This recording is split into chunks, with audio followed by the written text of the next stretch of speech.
Bonjour à tous. On commence cette revue de presse du 29 janvier 2020 dans l'Hexagone, où se disputaient hier les huitièmes de finale de la Coupe de France. L'AS Monaco recevait les Verts de l'AS Saint-Etienne. Les hommes de Claude Puel se sont imposés 1-0 grâce à une réalisation de Denis Bouanga. Monaco déçoit encore, titre Monaco Matin. Autre match de la Coupe nationale, l'exploit de Belfort, pensionnaire de National 2 contre Montpellier. Les joueurs amateurs sont venus à bout des Héraultais au tir au but et deviennent par ailleurs le nouveau petit poussé de la compétition, après l'élimination de Limonest contre Dijon 2-1 aux prolongations. Le quotidien L'Équipe annonce également que le PSG a refusé une nouvelle offre de l'Atlético de Madrid à hauteur de 15 millions d'euros pour Edinson Cavani. Les négociations vont se poursuivre afin de trouver une issue favorable au départ du Matador. Concernant l'échange Kurzawa de Siglio, la Juventus aurait fait capoter l'affaire. La raison est que la vieille dame veut conserver De Siglio, car Danilo, son latéral droit, aurait des problèmes physiques ces derniers temps. La polyvalence du latéral italien serait donc utile à la Juventus. Enfin, le journal La République titre rien à perdre pour les joueurs du Pau SC,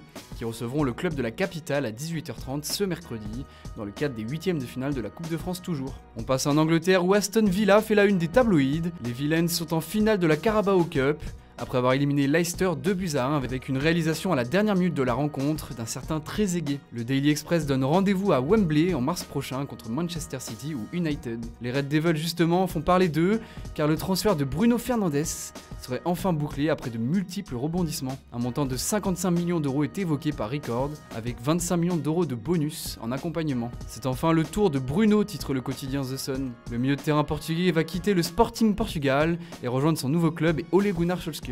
En Allemagne, c'est encore et toujours la nouvelle pépite de Bundesliga qui fait la une, Erling Braut Haaland.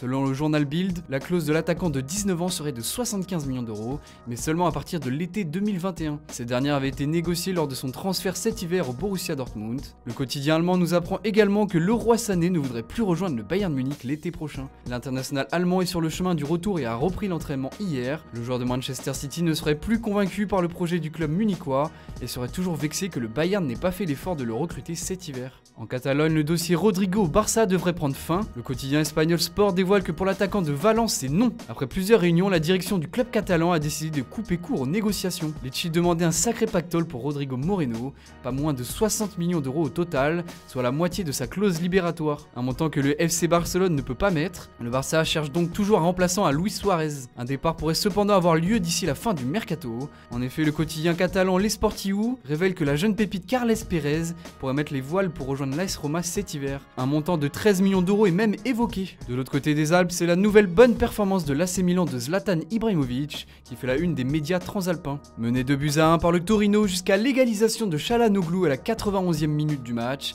les Milanais ont réussi à renverser la vapeur en remportant la rencontre 4-2.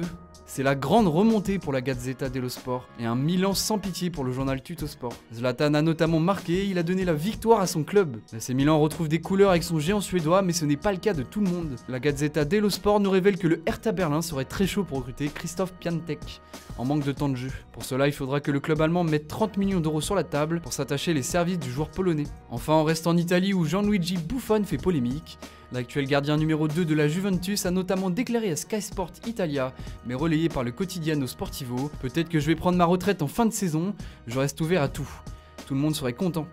Une déclaration pleine de rockers donc. Le champion du monde 2006 est en tout cas sous contrat avec la Juve jusqu'en juin prochain, à 42 ans maintenant. Voilà, c'est tout pour aujourd'hui, bonne journée à tous et à ce soir pour notre journal du Mercato.